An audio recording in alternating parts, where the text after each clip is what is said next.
ಜೀವನದಲ್ಲಿ ಫೀಲಿಂಗ್ ಆಯ್ತು ಅಂತ ಎಲ್ಲರಿಗೂ ಕೇಳ್ತಾರೆ. ಈ ಊರಾಗ ಶ್ರೀಮಂತರಿಗೇನು ಕೊರತಿಲ್ಲ, ಅವ್ರನ್ನ ಹೋಗಿ ಕೇಳೋರು ಕೊರತೆ. ಹೋಗಿ ಕೇಳಿ ಮಾಡಿದ್ರೆ ಅದ್ಭುತವಾದ ಕೆಲಸ ಮಾಡಿದ್ದೆ. ಇದು ನಾನು ದಾರಿ ತಪ್ಪಿ ಬಂದವನು ಇವತ್ತು, ದಾರಿ ತಪ್ಪಿದ ಮಗ ಅಂತ ಅಲ್ಲ. ನಾವು ಹೆಚ್ಚಾಗಿ ಇಲ್ಲೇ ಕಲಿಗೊಳ್ತಿರೋದು ಅಶೋಕ್ ಹುಡಿಗೋಟೆ ಅಂತ ಹೇಳಿ ಅವರು ಕಾರ್ಯಕ್ರಮ.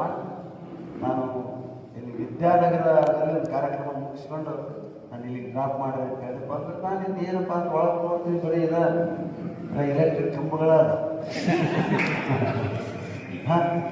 ಹಿಂಗಾಗಿ ನಿರೀಕ್ಷಿತ ಬಂದರೆ ಆದರೂ ನೀವೆಲ್ಲ ನನ್ನನ್ನು ಆಧಾರದಿಂದ ಸ್ವಾಗತಿಸಿದ್ರಿ.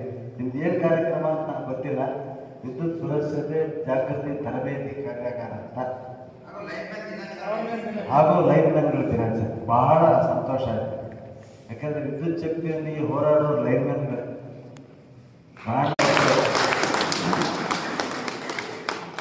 ಬಹಳ ಮಾಡೋರು, ಒಂಥರ ಬೇಟೆಗಾರರಿದ್ದಾಗ.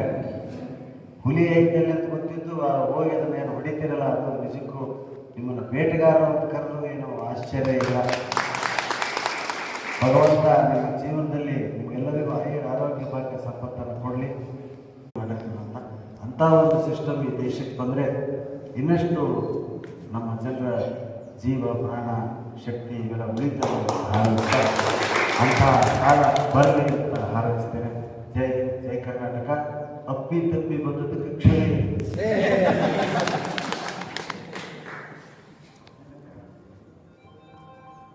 ಎಲ್ಲರೂ ಚಪ್ಪಳಿ ನಂತರ ಕೇಳ್ಕೊತಿದ್ದೇನೆ.